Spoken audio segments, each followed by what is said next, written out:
इस कार्यक्रम के पुण्यार्चक हैं श्री मुकेश जैन, श्री राकेश जैन, श्री प्रदीप जैन, श्री सोनू जैन, पुत्र मनोज जैन, मनीष जैन, आकाश जैन, पुत्री रूपाली, सुमन, मोहिनी, केसर, परी जैन, आशा, अर्चना, अंजना एवं धारा जैन, पुत्र वधू Surbhi Jain, firm Vardhman trading company, Vadodara, Gujarat.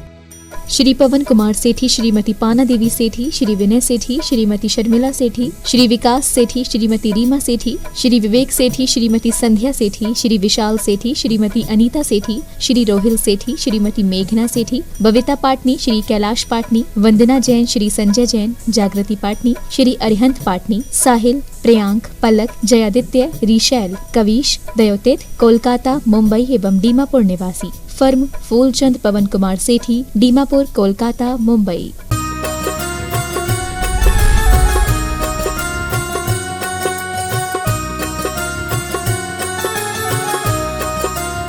बोलिए विश्व वंदनीय देवादिदेव खज्जर श्री चंद प्रभु भगवान की जय जय जय। बोले परम पूज्य श्रमण संस्कृति उन्नायक संत श्रोमणी आचार्य भगवंत गुरुवर श्री विद्यासागर जी महाराज की जय जय जय। बोले परम पूज्य गुणायतन प्रणेता, शंका समाधान प्रवर्तक, भावना योग प्रवर्तक, प्रखर वक्ता मुनिवर श्री 108 प्रमाण सागर जी महाराज की जय जय जय। बोले परम पूज्य मुनिवर श्री 108 अरह सागर जी महाराज की जय जय जय। सत्य और संस्कृति का सजा ये भव्य वितान, कदम मिलाकर बढ़ चले धर्म और विज्ञान। बंधुओं, शाश्वत तीर्थराज सम्मेद शिखर की इस पावन तलहटी पर विश्व का एक ऐसा अनूठा कीर्तिमान स्थापित होने जा रहा है जिसके माध्यम से युगों युगों तक जिन शासन की पताका लहराएगी, परम पूज्य मुनिवर श्री 108 प्रमाण सागर जी महाराज की एक ऐसी अद्भुत परिकल्पना जिसके माध्यम से जन जन का कल्याण होगा, प्राणी मात्र के अंदर गुणात्मक परिवर्तन होगा। बंधुओं, गुणायतन ज्ञान का मंदिर यदि आप अभी तक नहीं जुड़े हैं इससे, तो आप जरूर जुड़िए और जिनवाणी चैनल, पारस चैनल के माध्यम से जो नंबर चल रहे हैं उन नंबरों से आप कॉल करें और जितनी भी गुणायतन से जुड़ी हुई निर्माणकारी योजनाएं हैं उनसे अवगत होते हुए अपने जीवन का सर्वश्रेष्ठ शाश्वत भूमि के इस गुणायतन में लगा करके अपने जीवन को धन्य करें और आने वाली न जाने कितनी पीढ़ियों का आप उन पर बीजारोपण संस्कारित कर सकते हैं और उनका भविष्य उज्जवल कर सकते हैं। आइए बंधुओं, जैसा कि आपको विदित है, यहां पर प्रतिदिन पूज्य मुनिवर के मुखारविंद से शांति धारा भी संपन्न होती हैं। यदि आप चाहते हैं अपनी ओर से वैवाहिक वर्षगांठ जन्म दिवस के उपलक्ष्य में, तो आप अपनी ओर से यहां पर शांति धारा करा सकते हैं। और जैसा कि आपको पता है, पूज्य मुनिवर का इस वर्ष का चातुर्मास गुणायतन को प्राप्त हुआ है। जिन लोगों ने 1,31,000 रुपए की राशि में कलश रखने का सौभाग्य प्राप्त किया है, कुछ नामों की घोषणा मैं आज कर रहा हूं। देवनगांव राजा बुल्लाढ़ा से श्री भरत कुमार जी बाबूसा जैन, नरेंद्र कुमार जी बाबूसा, साहू जी मयूर, भरत कुमार जैन जी के जन्म दिवस के उपलक्ष्य में सपरिवार। गुवाहाटी से श्री मदन लाल जी, श्रीमती बिमला देवी जी, अशोक, अनीता, अमित, आलिशा जी छाबड़ा समस्त परिवार। सिंगौली नीमच से श्री रतनलाल जी, मुकेश कुमार जी, जयस जी, सुयस जी, मुन्नीबाई, नीलू कुमारी जैन समस्त परिवार। उदयपुर से श्रीमती प्रेमलता जी, धर्मपत्नी स्वर्गीय फतेहलाल जी वाकलीपार, पुत्र पुत्र वधु दिनेश, विनीता, नीलेश, प्रीति, पौत्री नावन्या, यमिसा, रहीला वाकलीवाल समस्त परिवार। आगरा से शीतल प्रसाद जी, कुसुम जी, अनूप जी, मनोज कुमार, श्रेयांश कुमार, अभय कुमार, वर्धमान जैन सब परिवार। जबलपुर से सुधीर जैन, आयुष जैन सब परिवार। रतलाम से श्री विजय कुमार, ओम प्रकाश जी अग्रवाल। गुवाहाटी से स्वर्गीय विलायती देवी, स्वर्गीय अशोक कुमार सेठी की पुण्यस्मृति में श्रीमती मंजू देवी सेठी, सुधीर कुमार, सिंपल सेठी, प्रवीण, मोनिका, नवीन, रुचिका, मोक्ष, सम्यक, ध्रुवेश कुमारी, ख्वाहिश सेठी। कोलकाता से श्रीमती क्षमावती जी गंगवाल, धर्मपत्नी स्वर्गीय रतनलाल जी गंगवाल, राजेंद्र, निशा जी, रोहित, चांदनी जी, नंदिता गंगवाल, पोती अविका गंगवाल। मेरठ से श्री अमित जी, वर्षा जी, शशांक जी, अरिंजय जी जैन समस्त परिवार। कोलकाता से गणतंत्र ट्रस्टी तेजराज जी, मनोज जी वाकलीवाल, सुशीला, अक्षय, गरिमा, संयम, अरिहंत, कासलीवाल। दिल्ली से सुधीर कुमार जी कागजी, दिल्ली कटनी से सवाई सिंघई जय कुमार जैन, मैनी बाई जैन, सवाई सिंघई परिवार, सवाई सिंघई श्रेयांश जी, श्रीमती इंदिरा जी, अमित जैन, मोनू, मितिका जी, अवनी, आगम जैन समस्त परिवार। उदयपुर से गुणायतन ट्रस्टी श्री शांतिलाल, प्रकाश चंद जी, डॉक्टर ज्योति जी, देसना जी, अनिमेश जी, भवनीश जी, भावेश जी समस्त परिवार। ललितपुर से श्री अजित कुमार जी चौधरी, श्रीमती सुशीला जैन, मनोज जी जैन, राजीव जैन, संगीता जैन समस्त चौधरी परिवार। अजमेर से गुणायतन ट्रस्टी सुभाष जी, श्रीमती रेखा जी, काव्या जी जैन समस्त परिवार। रतलाम से श्री कमल कुमार जी, श्रीमती कुसुम जी, शिखा जी, रुचि जी, अंश जी, पापड़ीवाल सा परिवार। जालना महाराष्ट्र, लंदन से श्री सुभाष गोधा, मालती गोधा, सिद्धार्थ गोधा, निधि गोधा, सनय गोधा, जिनय गोधा, समस्त गोधा परिवार। मुंबई से स्वर्गीय शीतलनाथ जैन, संगीता जैन, संस्कार अलंकार सम्मेद, पायल रिंकल जैन समस्त परिवार। हावड़ा से सुरेंद्र कीना गंगवाल। चिरमिरी छत्तीसगढ़ से श्रीमती माया जैन, धर्मपत्नी स्वर्गीय गोविंद प्रकाश जी सिंघई परिवार। और साथ ही एक गुप्त दान के रूप में कलश रखा गया। एक बार जोरदार करतल ध्वनि से ऐसे श्रावक श्रेष्ठियों का स्वागत, वंदन और अभिनंदन। आइए अब चलते हैं, अब इसी कड़ी को हम आपसे जोड़ते हैं। शेष नामों की घोषणा कल होगी। और आइए अब चलते इसी कड़ी से हम आपको जोड़ते हैं और आगे के संचालन और साथ ही साथ जिन श्रावक श्रेष्ठियों ने गुणायतन से जुड़कर के अपने सातिशय पुण्य का अर्जन किया है, ऐसे श्रेष्ठियों का उच्चारण नामों की उद्घोषणा करने के लिए बड़े ही आदर के साथ बुलाना चाहूंगा आदरणीय पंडित सुदर्शन जी। आज गुणायतन से अपने आप को संबद्ध करके श्रीमती शैलबाला छावड़ा, जयपुर निवासी, अपने पुत्र मनीष छावड़ा के जन्मदिन के उपलक्ष्य पर कुमुद छावड़ा, सुहानी छावड़ा, सौरभ छावड़ा, गुड़गांव से निर्माण सारथी के रूप में जुड़ करके अपने जीवन को धन्य किया है। बहुत बहुत साधुवाद। निर्माण निधि के रूप में श्रीमती सरोजी जैन मेरठ, इन्होंने 21,000 की राशि प्रदान करके अपने आप को जोड़ा है। साधुवाद। श्री जयकुमार जी जैन, नितिन जी जैन, रियांश जैन, दिव्यांश जी बापी वलसाड से, इन्होंने भी 21,000 की राशि प्रदान करके अपने आप को गुणायतन से संबद्ध किया है। बहुत बहुत साधुवाद। निर्माण निधि सदस्य के रूप में जुड़ करके अपने जीवन को पुण्यार्जित कर रहे हैं रतनबाई, आपकी तालियां बजें लगातार। रतनबाई, नाथूलाल नागदा, बसंती देवी प्रकाश नागदा मुंबई से। श्री दीपक सुरेन ढवले, शोभा कांकणी, कीर्ति दीपक ढवले वारामती से। श्रीमती राजकुमारी जैन, श्री सुरेश चंद जी जैन भोपाल से। श्रीमती राजमती जी जैन, जितेंद्र जी, राजेश जी जैन गुवाहाटी से। श्री लालचंद जी जैन, पवन कुमार जैन बूंदी से। और श्रीमती दीपिका, मितेश, यशवी, आशी जैन ऑस्ट्रेलिया से, इन्होंने गुणायतन से जुड़ करके अपने जीवन को धन्य किया है। बहुत बहुत साधुवाद। आपकी तालियां का अभिनंदन करें।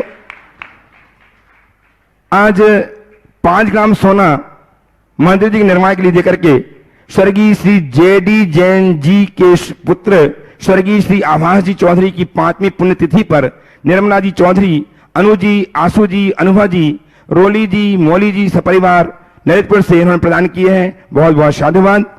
इंदौर से निर्माण दान के लिए ही 11,000 की राशि प्रदान करके श्रीमती चंद्रलेखा जी गांधी, भरत जी गांधी, सीमा जी गांधी, इन्होंने प्रदान करके अपने जीवन को धन्य किया है। बहुत बहुत साधुवाद। मैं आज इस कार्यक्रम को प्रारंभ करूं उसके पूर्व नित्य की भांति हम गुरुदेव के आशीर्वाद से अपने आप को अभिषिक्त करेंगे। मेरे साथ उच्चारिए नमोस्तु महश्री, नमोस्तु महश्री, नमोस्तु महश्री। आज का कार्यक्रम प्रारंभ हो इसके पूर्व हमारे बीच में आज श्रीमती शशि जी, जय हिंद जी जैन भोपाल से उपस्थित हैं। वे आए, उनका सम्मान करके गौरव परिवार गर्वित होगा। सम्मान करने के लिए श्रीमती चंद्रकला जी पाटनी रांची से गुणायतन की ट्रस्टी भी उनका सम्मान करके गुणायतन के गौरव को संवर्धित करें। आइए, आपकी तालियां इनके सम्मान में निरंतर बजती रहनी चाहिए।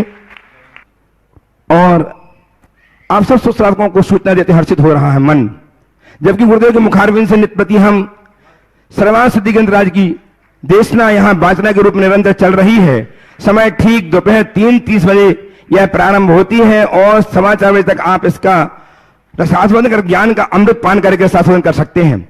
समय ठीक 3:30 से 4:15 तक गुरुदेव के मुखारविंद से प्रमाणिक ऐप के माध्यम से आप अपने घर में बैठ करके स्वाध्याय कर सकते हैं। गुरुदेव, आज के इस कार्यक्रम का शुभारंभ मैं कुछ ऑनलाइन प्रश्नों के माध्यम से करना चाह रहा हूं आपके आशीर्वाद से।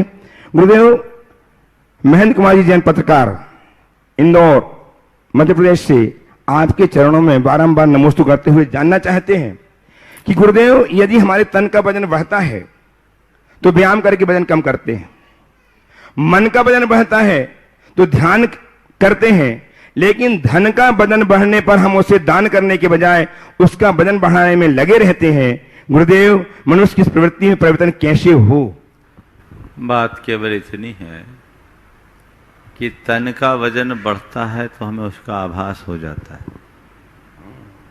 और व्यक्ति तत्क्षण उसे नियंत्रित करने के लिए प्रयास करता है। मन का वजन बढ़ता है, उसका भी आभास होता है और हर व्यक्ति उसे नियंत्रित करने की भरपूर कोशिश करता है। लेकिन धन का वजन लगता नहीं, अपितु उसमें हर्ष का आभास होता है। तो जिसे वजन में ही अच्छा लगे तो उसका हाल क्या होगा। तो वो धन के उस वजन में हर्ष अनुभव करते करते ऐसी स्थिति में आ जाता है कि वो खुद धन के बोझ से दब जाता है, धनांध बन जाता है। जिस व्यक्ति को धन वजन लगने लगता है वही दान दे पाता है, हर कोई दान नहीं दे पाता। तो सवाल वजन का नहीं, वजन के एहसास का है। गुरुदेव जय श्री जयचंद जी पाटनी एलोरा महाराष्ट्र से बारंबार नमोस्तु करते हुए जानना चाहती हैं कि महाश्री अहंकार उसी के आचरण में दिखता है जैसे सब कुछ सरलता से बिना मेहनत किए प्राप्त होता है, जैसे पद, संपत्ति, खूबसूरती, रिश्ता आदि बातों में महाश्री अहंकार का आभास भी होता है। तो मेरा प्रश्न यही है कि अहंकार भरी बातों से अपने आप को कैसे दूर किया जाए और जीवन व्यवहार में ऐसे व्यक्ति पल पल मिलते हैं, उनके प्रति कैसे समता भाव रख करके व्यवहार करें। देखिए, अहंकार का आभास जब तक चित्त में अज्ञान छाया है नहीं हो सकता। जिनके अंदर आत्मज्ञान है उन्हें ही सही अर्थों में अपनी दुर्बलता का आभास और एहसास होता है। हम अपने स्वरूप को जाने तो वहाँ अहंकार जैसी कोई बात ही नहीं हो। वस्तुतः जिनके जीवन में अध्यात्म प्रतिष्ठित हो जाता है वह क्षुद्र चीजों में अहंकार नहीं करता। आध्यात्मिकता से ओतप्रोत व्यक्ति को संसार की नश्वरता का आभास होने लगता है। उसे सारे संयोग क्षण भंगुर दिखने लगते हैं। उन्हें सारा जगत एक माया और प्रपंच का विस्तार दिखता है। वे कर्मजन संयोग मानकर उन्हें पर मानता है तो उसके हृदय में उन बातों का कभी अहंकार नहीं आता। लेकिन जो इन्हें ही शाश्वत मानने का भ्रम पाल लेते हैं वे अहंकार में जीते हैं। तो अहंकार को मिटाना चाहते हैं तो हमें अपने स्वरूप को पहचानना सबसे पहली जरूरत है। स्वरूप को जानेंगे तभी अहंकार मिटेगा। और रहा सवाल अहंकारियों से पाला पड़ने का, तो अगर ऐसी स्थिति आती है आने दीजिए। वो अहंकारी हैं, हम विनम्र बने, समझ में आता है और हमें लगता है कि हमारे मान देने से सामने वाले का दिल प्रसन्न होता है, तो थोड़ा मान देने में हमारे क्या हानि, हमारा क्या जाता है। अहंकारी किसी दूसरे का नुकसान नहीं करता, वो खुद का ही नुकसान करता है। क्योंकि जिस क्षण मनुष्य के मन में अभिमान आता है उसी क्षण से उसका अवमूल्यन शुरू हो जाता है। अभिमान अधः पतन का कारण है। काश उसे समझे तो अभिमानी हमारे सामने आए, हम उसके साथ विनम्र बन करके प्रस्तुत हों और खुद कभी अभिमान ना करें। महाराष्ट्री जैन कालानी नगर इंदौर से श्रीमान इंजीनियर सीके जैन साहब एक अद्भुत सोच का प्रमाण चाह रहे हैं। वे चाह रहे हैं गुरुदेव आपके प्रवचन शंका समाधान लगभग रोज सुनता हूं। ऐसा लगता है कि सुतकेवली मुनिवर के प्रवचन सुनने का अवसर मिल रहा है इस पंचम काल में। क्या मेरी सोच सही है? आप कुछ भी सोच लो, मैं क्या करूं। अच्छी बात है, कम सोचा आपने।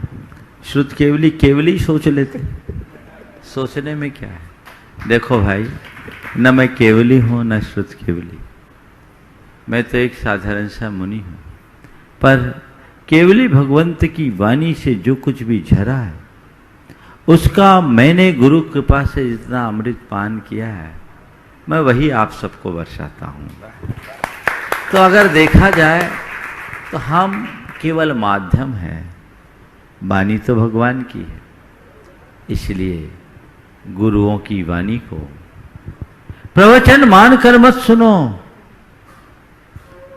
उसे भगवान की वाणी मान करके सुनने लगो, जीवन का उद्धार हो जाएगा। काश ऐसी श्रद्धा आपके हृदय में बैठे। किसी व्यक्ति विशेष के प्रति श्रद्धा और भावना होना अलग बात है, लेकिन सच्चे अर्थों में तुम्हारे हृदय में श्रद्धा है गुरु और गुरु के वचनों पर, तो तुम गुरु की वाणी को भगवान की वाणी मानकर कहो, समझो। सीधे जेहन में उतरेगी, एक एक बात लगेगी और वह तुम्हारे जीवन को भीतर से चमत्कृत करेगी। गुरुदेव, रीठी कटनी से मयूरी ग्रीस जैन जानना चाहती हैं कि महाश्री भूल करके इंसान सीखता तो है, पर बार बार सीखने के लिए बार बार भूल करना कहां तक उचित है? देखिए, भूल करके इंसान सीखता है, बहुत अच्छी बात है, पर बार बार सीखकर बार बार भूलना कहाँ तक उचित है? भूलना बुरा नहीं है, लेकिन एक ही भूल को बार बार दोहराना बुरी बात है। हम भूल करें और सीखें, आगे बढ़ें, लेकिन एक ही बात, एक ही भूल को बार बार दोहराने से हमें बेहद नुकसान होता है। इसलिए हमें भूल से बचना चाहिए, भूल को सुधारने की कोशिश करनी चाहिए और उसके लिए हर पल सजग रहना चाहिए। हेमलता जी जय कुमार जी जैन मंडला से, जो श्रद्धेय भैया अभय जी के व्यस्त जीवन के भैया भाभी हैं, वे आपके चरणों में बारंबार नमोस्तु करते हुए जानना चाहते हैं कि गुरुदेव, जब आप हमारी शंका दूर करते हैं तब आप शंकर लगते हैं, जब आप मोह दूर करते हैं तो मोहन लगते हैं, जब विष दूर करते हैं तो विष्णु लगते हैं, जब भ्रम दूर करते हैं तो ब्रह्मा लगते हैं, जब दुर्गति दूर करते हैं तो दुर्गा लगते हैं, जब गुरूर दूर करते हैं तो गुरु लगते हैं। गुरुदेव, हम ऐसा क्या करें कि आपके जैसे गुणों की प्राप्ति हो? इसलिए तो कहा है, गुरु ब्रह्मा गुरु विष्णु गुरुदेवो महेश्वरा गुरु साक्षात परम ब्रह्म तस्मै श्री गुरु वै नमः। आपके शब्दों से आप कवि लगते हैं। आगे चलो। उपस्थित हम प्रिया जी जैन जबलपुर से और तैयार हैं वृत्ति बहन शशि जी भोपाल से। परम पूज्य गुरुदेव के चरणों में मेरा व मेरे पूरे परिवार का बारंबार नमोस्तु नमोस्तु नमोस्तु। महाराज श्री, मेरा प्रश्न यह है कि समेत शिखर जी की वंदना करने की सही विधि क्या होनी चाहिए, और लगातार 2-3 दिन वंदना करने के दौरान कभी किसी टोंग पर चढ़ने से पहले मन में ये विकल्प आता है कि ये टोंग को छोड़ देना चाहिए, नीचे से दर्शन कर लेते हैं। कल ही तो दर्शन किए थे, लेकिन जाकर दर्शन करके वापस आते हैं, लेकिन जाने से पहले ये विकल्प जरूर आता है, तो इसमें हमें दोष लगता है क्या? देखिए, समेत शिखर की वंदना एक बहुत बड़ा पुरुषार्थ है। सभी को पहली कोशिश, बल्कि बनती कोशिश, पैदल वंदना करने का भाव रखना चाहिए। इसे अपने जीवन की एक बड़ी तपस्या के रूप में देखना चाहिए। जब आप वंदना के लिए प्रस्थान करें, एक संकल्प लेके करें कि जब तक मेरी वंदना पूरी नहीं होगी हम अन्न जल ग्रहण नहीं करेंगे। अपनी शक्ति के अनुसार ये संकल्प लें और उसको निभाएं। चढ़ते समय एक संकल्प और ले ले कि जब तक हम शिखर पर नहीं पहुंचेंगे कहीं नहीं बैठेंगे। अपनी चाल में चले, किसी से होड़ न ले, कोई शॉर्टकट न पकड़े। अगर श्वास थोड़ी सी उखड़ने लगे तो लाठी के सहारे खड़े खड़े थम कर अपनी श्वास को सामान्य बनाए। ओम ह्रीम नमः, ओम ह्रीम नमः की मानसिक जाप करें और चढ़ते जाए। आपको पता ही नहीं लगेगा कि कब आप चढ़ गए। जब शिखर पर चढ़े तो प्रत्येक टोंक पर भगवान के चरणों में हाथ रखें और ये भावना भाएं कि इस स्थान से 1 माह पर्यंत योग निरोध पूर्वक भगवान ने परम निर्वाण को प्राप्त किया। उनके परमोदारिक शरीर की दिव्य रज आज भी यहाँ है, वो मुझे मिले और मेरी आत्मा की पात्रता विकसित हो। हे प्रभु, मैं पुण्य के योग से आज सिद्ध क्षेत्र में आ गया। ऐसा पुरुषार्थ जगे और मेरी आत्मा में ऐसी पात्रता प्रकट हो कि मैं सिद्ध लोक में भी स्थान बना सकूं। ऐसी भावना 3 प्रदक्षिणा दे। हड़बड़ा करके वंदना न करे। इतनी मेहनत से चढ़ते हो, जल्दी उतरने के लिए क्या है? पूर्ण आनंद लें, फिर दूसरी टोक में जाएं, फिर तीसरी टोक में जाएं। पर्वत पर प्रयास करें, इधर उधर की कोई बात न करें। हो सके तो मौन पूर्वक पूरे रास्ते केवल जाप जपते रहें। तो देखिए आपके जाप वंदना का क्या आनंद है। लगातार वंदना करना एक बड़ा पुरुषार्थ है। मन में ऐसे बात आना हमारे प्रमाद का द्योतक है, ये स्वाभाविक भी है, लेकिन हमें उसे जीतना चाहिए। मन में जब भी ऐसी बात आए तुरंत मन को समझाना चाहिए, इतनी मेहनत से तो ऊपर तक आए हैं, हमें एक नंबर भी कम नहीं होने देना हो। उपस्थित हों गति बहन शशि जी भोपाल से तैयार हैं श्रीमान रजत कुमार जी सेठी रामपुर यूपी से। क्या महाराज जी, जो अर्घ पढ़ते हैं जब नीचे, तो उसमें मुनिराजों की संख्या निर्धारित रहती है कोड़ा कोड़ी और अरब में, तो वो कैसे काउंट हुआ होगा? ये भगवान ऋषभदेव से लेकर भगवान महावीर तक का एक कोड़ा कोड़ी सागर का काल है, उस काल में। इसलिए हम तो बोल रहे वो भी मत बोलो। हर टोंक से अनंत गए, बोले जितते गए सबको नमन। जी महाराज श्री, नमोस्तु महाराज श्री, नमोस्तु। नमोस्तु महाराज श्री, नमोस्तु महाराज श्री, नमोस्तु महाराज। महाराज श्री माफ करना महाराज श्री, हमारा प्रश्न है कि जो आपके मस्तक पर जो चंद्रमा का चिन्ह है, इसका क्या रहस्य है? अब मुझे तो दिखता नहीं है, तुम लोग दिखता, तुम जानो। हाँ, अब हमें तो दिखता नहीं है, तुम लोगों को दिखता है। अब कुछ होगा मुझे नहीं मालूम, पर मैं तो मानता हूँ मस्तक पर चंद्रमा हो या ना हो, मेरा मस्तक तो चंद्रमा के लिए हमेशा समर्पित है। समझ गया?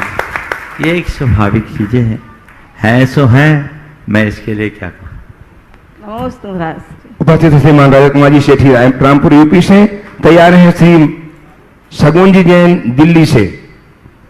नमोस्तु महाराज जी, मेरा प्रश्न ये है कि जीवन में कुछ लोग अकारण ही द्वेष और दुश्मनी का भाव रखते हैं और नुकसान पहुंचाने का हर संभव प्रयास करते हैं। इसका क्या कारण है? क्या इसके संबंध पूर्व जन्म से भी हो सकते हैं? और क्या हम उस पूर्व जन्म को दोबारा स्मरण कैसे कर सकते हैं? इसका समाधान क्या हो सकता है? देखिए, कई लोग ऐसे होते हैं जिनका व्यक्ति विशेष से जन्मजात द्वेष होता है। ये पूर्व भाव से संबद्ध भी होते हैं और कई जगह असंबद्ध भी होते हैं। कोई जरूरी नहीं कि आज मेरे प्रति किसी का द्वेष है तो मैंने पूर्व भाव में उसका बिगाड़ किया ही हो।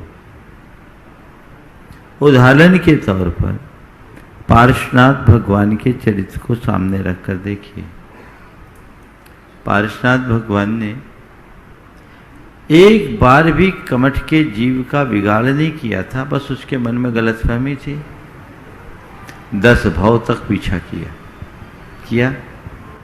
इसमें पार्श्वनाथ भगवान का क्या दोष था? कोई दोष था? लेकिन उसके हृदय में द्वेष के संस्कार इतने गहरे हो गए थे कि वो 10 भावों तक पलते रहे। ऐसे ही जिस जीव के पूर्व भाव के संस्कार कलुष होते हैं, उसके अंदर के द्वेष की गांठ दृढ़तर होती है। ऐसे ही कुछ जीवों में अनुबद्ध वैर होता है, जैसे सांप और नेवला। देखेंगे तो एक दूसरे से लड़ेंगे ही। कोई जरूरी नहीं कि इनका पूर्व भाव में कुछ खटपट हुआ हो, लेकिन ये नौकर में उनके साथ ऐसा बन जाता है। चीता और मगर, हाँ, कुत्ता बिल्ली, आजकल वो तो प्रेम दिखने लगा। मैं तो बिल्ली, कुत्ते के पीठ पर बिल्ली को घूमते देखा। उल्टा हो गया। ये चीजें हैं जिसको अनुबद्ध वैर, जन्मजात वैर है। तो वो एक दूसरे को देख करके द्वेष का उभर जाना, ये निमित्त नैमित्तिक संबंध है। हमें एक बात समझना चाहिए कर्मवाद को समझने के क्रम में। हम प्रायः सब कुछ केवल कर्म कर्म कर्म पर छोड़ देते हैं। ध्यान से सुनिए, हम हर बात को कर्म कर्म कर्म पर छोड़ देते हैं।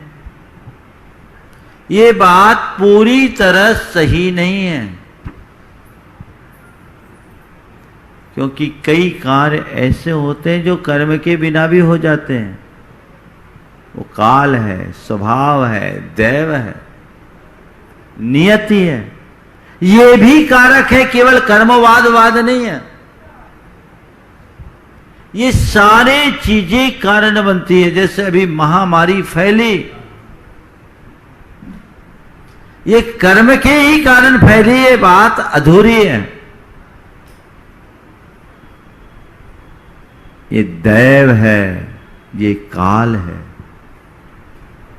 दुष्काल। इसमें ऐसा वातावरण बन गया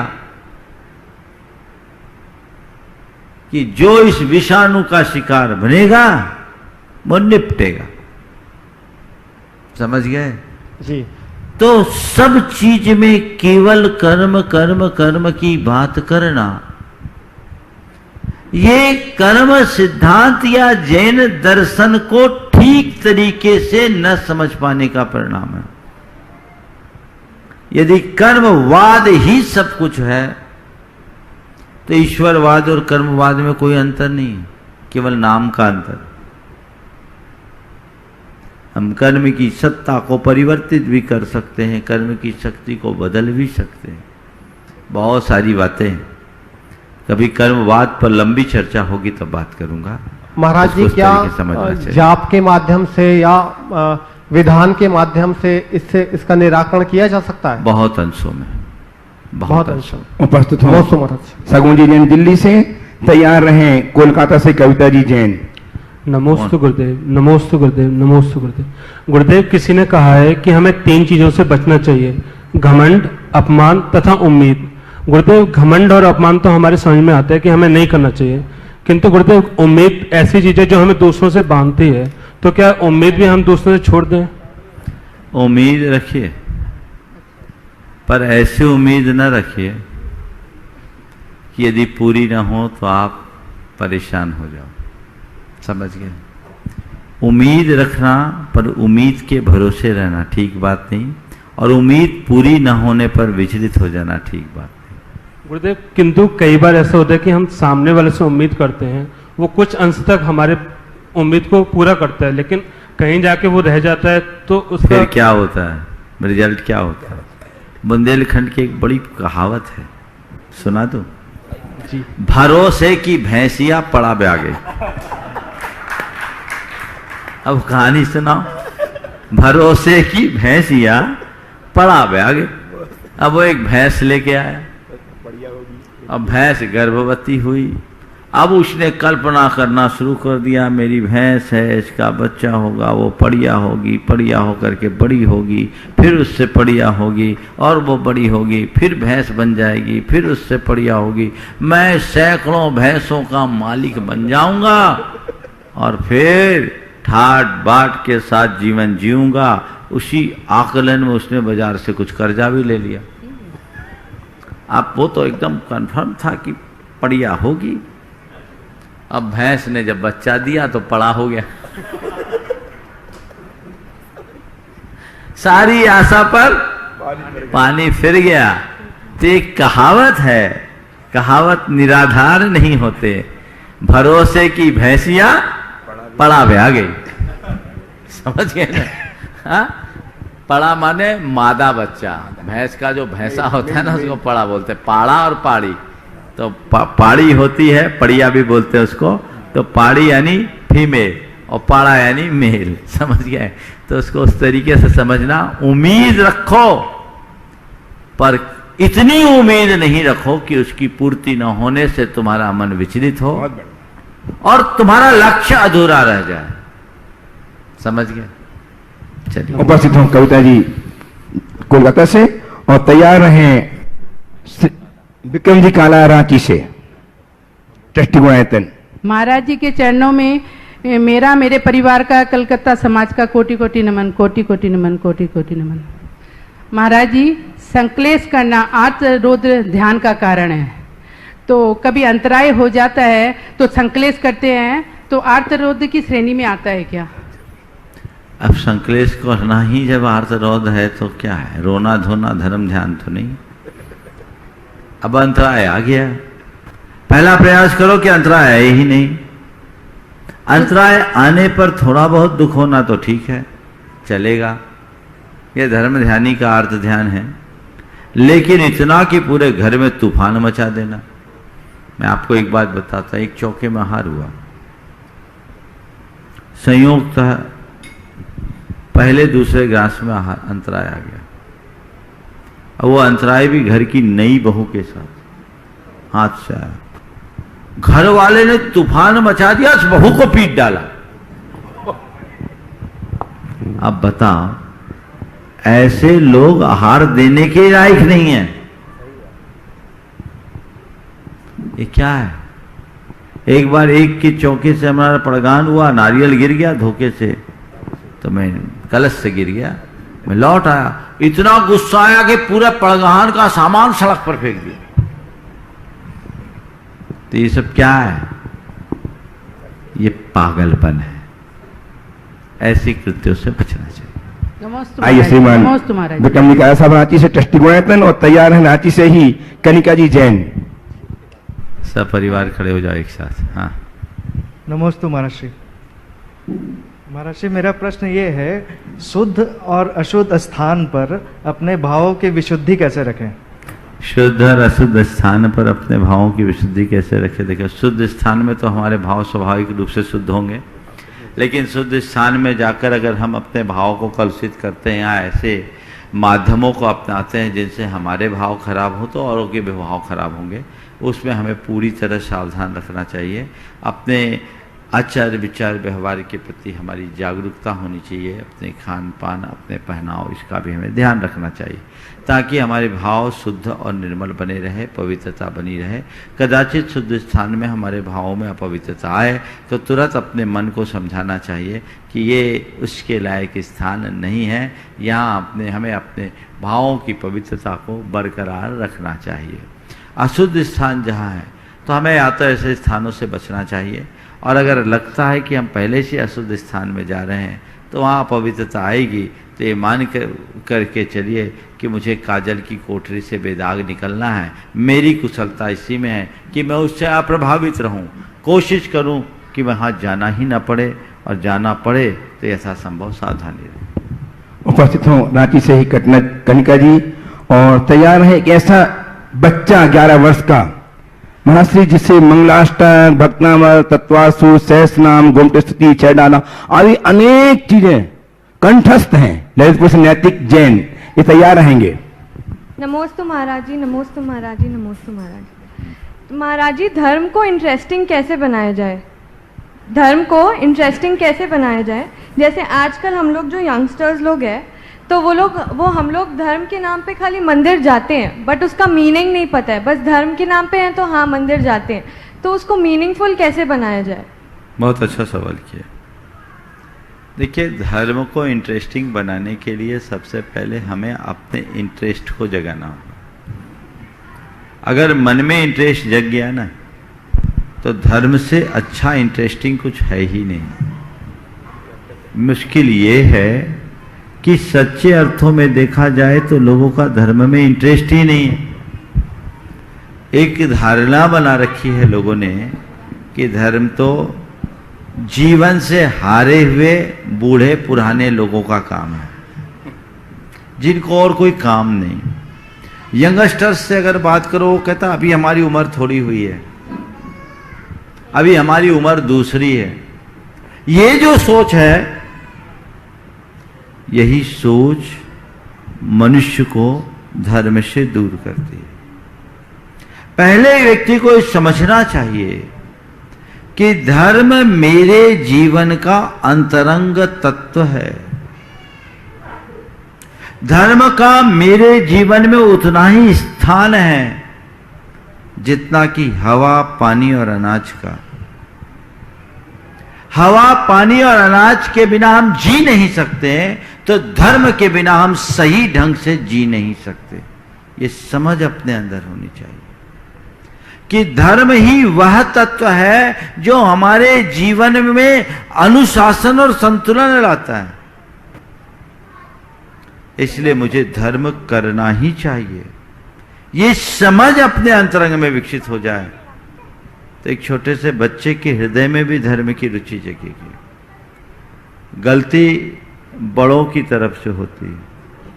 धर्म के संबंध में जब कभी बात आती है तो हम केवल धार्मिक क्रियाओं की बात करते हैं। बेटा मंदिर जाना, माला फेर लेना, मुनि महाराज आ गए तो उनकी सेवा कर लेना, आहार दे देना, या उनका प्रवचन सुन लेना, कभी है तो थोड़ा बहुत दान कर देना, और ज्यादा है तो कोई व्रत और उपवास कर लेना। हमने इतने में ही धर्म को समेट लिया है। ये सब धर्म नहीं, धर्म का बाहरी रूप है। इन क्रियाओं से लोगों को उतना खिंचाव आए ये जरूरी नहीं। हमें ये समझना चाहिए कि धर्म वो माध्यम है जो हमारे अंदर एक सेल्फ डिसिप्लिन उत्पन्न करता है, जिससे हम सेल्फ कॉन्फिडेंस को डेवलप कर सकते हैं, जिससे हम सेल्फ कंट्रोल अपने अंदर ला सकते हैं, जिसकी आज के समय में सबसे ज्यादा जरूरत है। इमोशंस पर कंट्रोल करना, बैड हैबिट्स को नियंत्रित करना, यह धर्म का आंतरिक रूप है। आत्मा के उद्धार की दृष्टि अगर जग जाए तो हर व्यक्ति के हृदय में धर्म के प्रति लगाव होगा, और जब धर्म के प्रति लगाव होगा तो धार्मिक क्रियाओं के प्रति स्वाभाविक रुचि जगेगी। वो सब काम छोड़कर धर्म की क्रिया करेगा। तो हम बुनियाद ठीक करें, समझ सही होनी चाहिए। मैं धर्म कर रहा हूं अपने अंतर के जीवन को सुधारने के लिए, संभालने के लिए। मुझे बेहतर जीवन जीना है, मुझे अच्छा जीवन जीना है, मुझे इस जीवन को अच्छा बनाना है, अपनी आत्मा का कल्याण करना है, और इसके लिए किसी उम्र का कोई ठिकाना नहीं। कौन जानता है किसकी कौन सी उम्र है? ये तो हर उम्र में हर व्यक्ति को अपनाना चाहिए। ये समझ आ जाए तो बच्चे भी बहुत अच्छे से धर्म करते हैं। मेरे संपर्क में हजारों यंगस्टर्स हैं जो धर्म नहीं, धर्म के आंतरिक स्वरूप को समझकर बड़ा आनंद से जी रहे हैं। मैंने कल कहा था, कोरे रिचुअल की बात ठीक नहीं, स्पिरिचुअल भी होना चाहिए, और स्पिरिचुअल के साथ रिचुअल हो तो 4 चांद लग जाए। हम लोग मूल में भूल करते हैं। उधर दृष्टिपात हो, वैसी सोच विकसित हो तो जीवन का काया पलट हो जाए। हर युवा से मैं कहता हूं, एक सवाल अपने मन से पूछो, मैं कौन हूं, मेरा क्या है, मैं क्या कर रहा हूं, मुझे क्या करना चाहिए। छोटे छोटे सवाल है 4, उसका उत्तर उसे मिलेगा। ये मौज मस्ती, ये सैर सपाटा, ये भोग विलास, ये तो 4 दिन की चांदनी है। कब किसके जीवन की क्या स्थिति हो जाए कोई पता नहीं। इसलिए व्यक्ति को समय रहते अपने जीवन की सही समझ विकसित करनी चाहिए। धर्म करने का मतलब ये नहीं कि तुम साधु बन जाओ। धर्म करने का मतलब केवल इतना ही है कि तुम साधु बनो न बनो, सज्जन बन जाओ। सज्जनता अपने भीतर विकसित करो, उसका आधार धर्म है।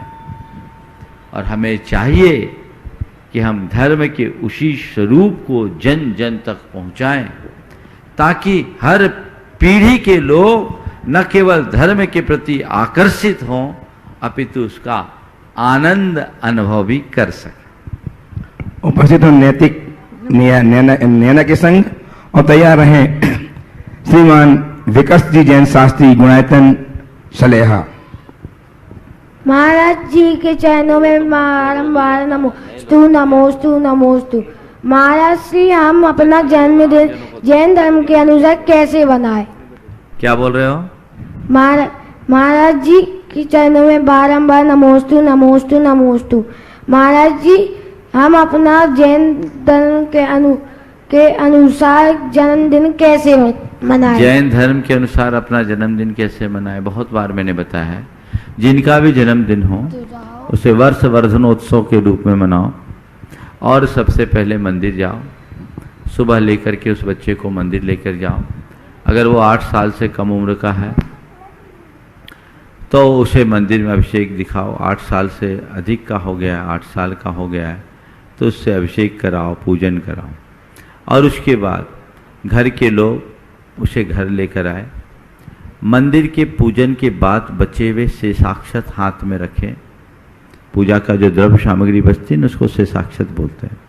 घर में लाकर एक उच्च आसन पे बिठाएं, पाटे पे बिछाएं, जिसमें मांडना मांडे, और मांडना भी रोली से मांडना मांडे, या हमारी पुरानी गेरू होती थी ना, गेरू खड़िया मिट्टी, उससे मांडना मांडे। ध्यान से सुनो, आजकल सब छपे छपाए मांडना मांडे रहे। गेरू और रोली, इसकी जो मांडना होते हैं खड़िया मिट्टी, वो नेगेटिव एनर्जी को रोकता था।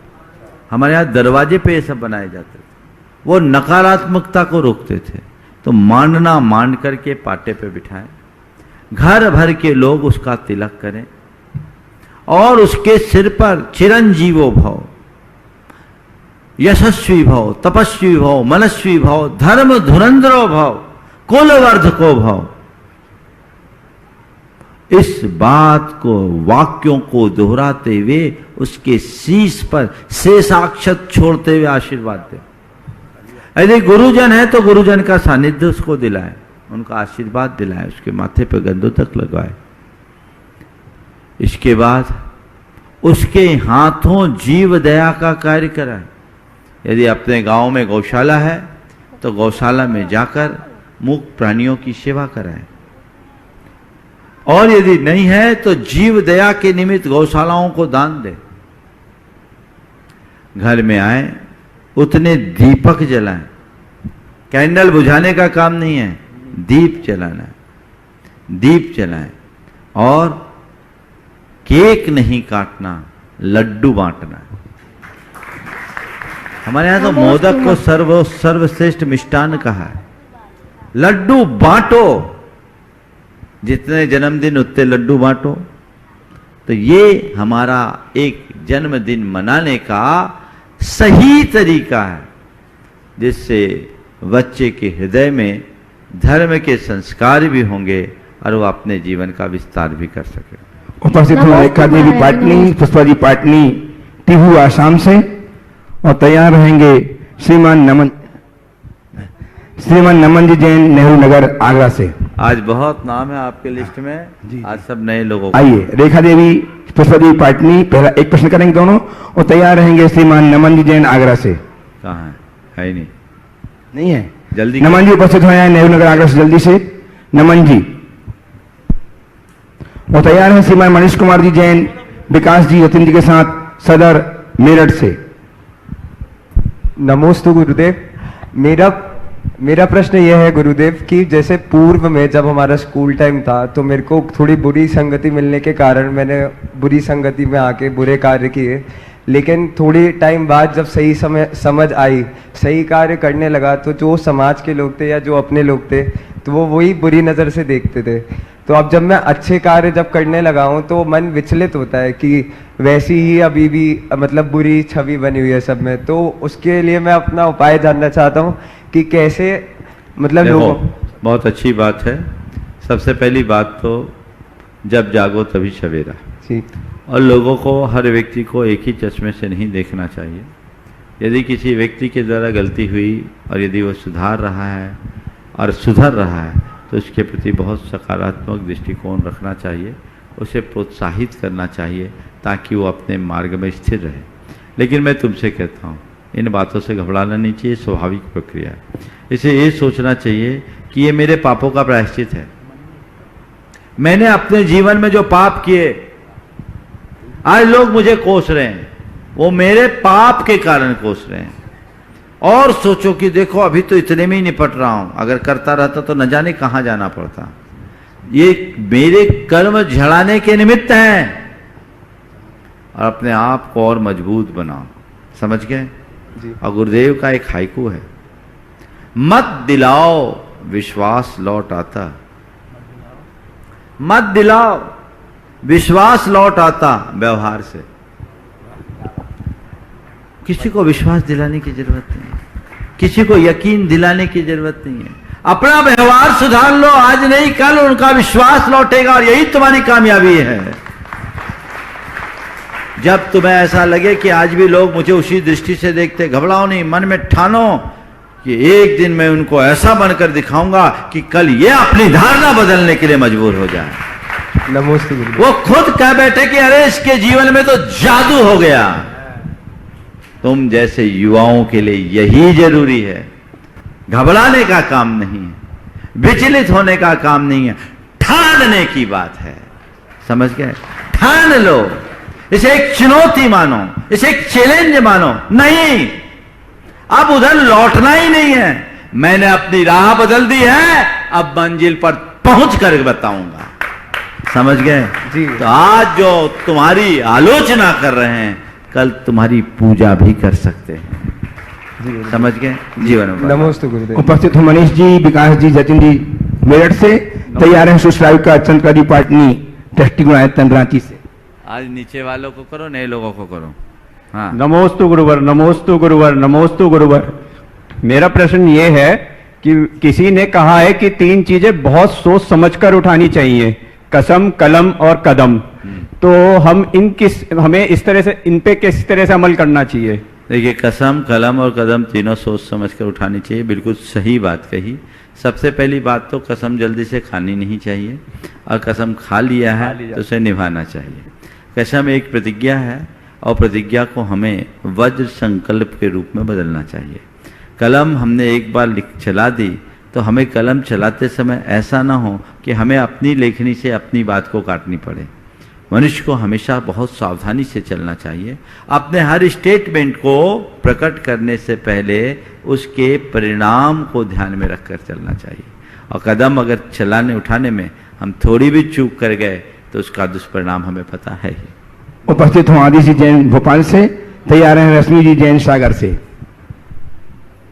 और तैयार रहेंगे श्रीमान शांतिलाल जी भैयात्या भाई पार्शनाथ से, अध्यक्ष भाई पार्शनाथ मंदसौर। नमोस्तु महाराज जी। महाराज जी, जैसे बड़े बड़े इंस्टीट्यूट्स हैं, जैसे IITs, NITs, एम्स, इनमें महाराज जी मेस होती है, उसमें वेजिटेरियन और नॉन वेजिटेरियन फूड साथ में बनता है। महाराज जी, इतने बड़े इंस्टीट्यूट्स में 10 से 15 मैसेज होती है, पर एक भी प्योर वेज नहीं रहती।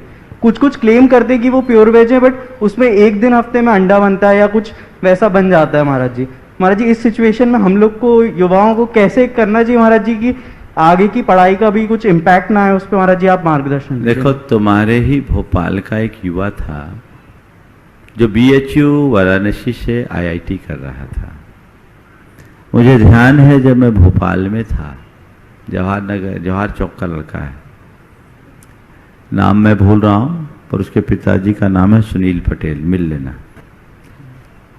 उन्होंने BHU में ऐसा माहौल बनाया कि वहां पूरी तरह वेज में संचालित है। उनसे संपर्क करो, है ना? और एक अच्छा माहौल, और एक दिन पूरी तरह वेजिटेरियन डे के रूप में वो मनाते हैं। मैं तो कहूँगा जो भी शाकाहारी छात्र में संगठित होकर अपनी आवाज उठाए और उनके अभिभावक उनके साथ खड़े हों, जरूरत पड़े तो कानून का भी सहारा ले, कानून की भी लड़ाई लड़ें, निश्चित इसके परिणाम आएंगे। क्योंकि ये हमारी भावना का सवाल है, ये हमारी संस्कृति का सवाल है, ये हमारे संस्कारों का सवाल है।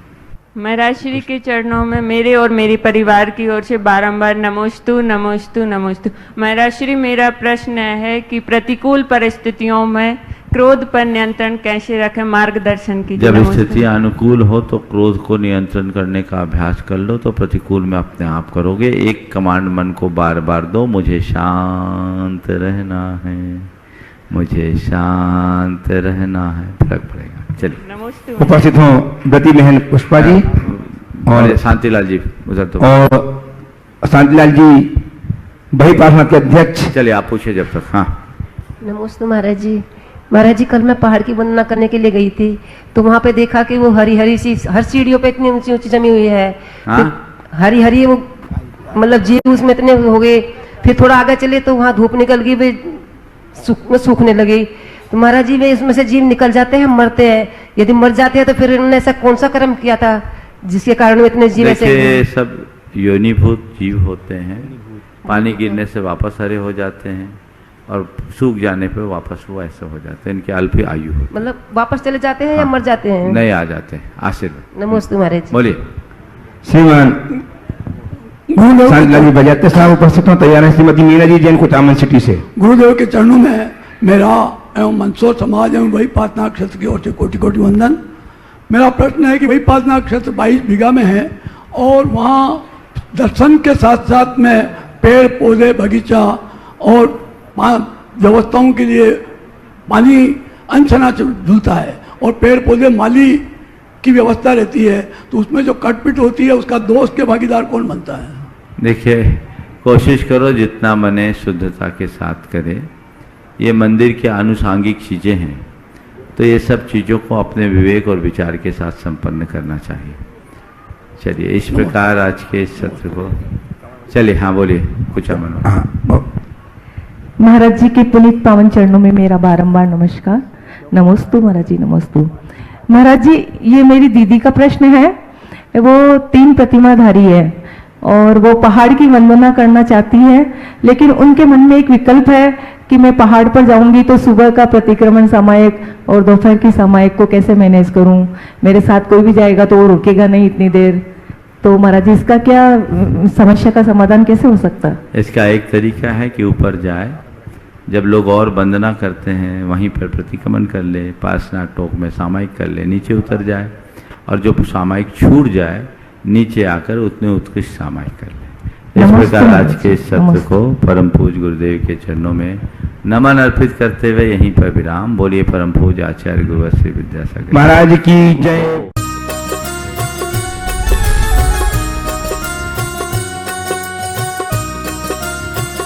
इस कार्यक्रम के पुण्यार्चक थे श्री मुकेश जैन, श्री राकेश जैन, श्री प्रदीप जैन, श्री सोनू जैन, पुत्र मनोज जैन, मनीष जैन, आकाश जैन, पुत्री रूपाली, सुमन, मोहिनी, केसर, परी जैन, आशा, अर्चना, अंजना एवं धारा जैन, पुत्र वधू Surbhi Jain, firm Vardhman trading company, Vadodara, Gujarat. Shri Pawan Kumar Sethi, Shrimati Pana Devi सेठी, श्री विनय सेठी, श्रीमती शर्मिला सेठी, श्री विकास सेठी, श्रीमती रीमा सेठी, श्री विवेक सेठी, श्रीमती संध्या सेठी, श्री विशाल सेठी, श्रीमती अनीता सेठी, श्री रोहिल सेठी, श्रीमती मेघना सेठी, बविता पाटनी, श्री कैलाश पाटनी, वंदना जैन, श्री संजय जैन, जागृति पाटनी, श्री अरिहंत पाटनी, साहिल, प्रियांक, पलक, जयादित्य, रिशैल, कविश, दयोतित, कोलकाता, मुंबई एवं दीमापुर निवासी। फर्म फूलचंद पवन कुमार सेठी, दीमापुर, कोलकाता, मुंबई।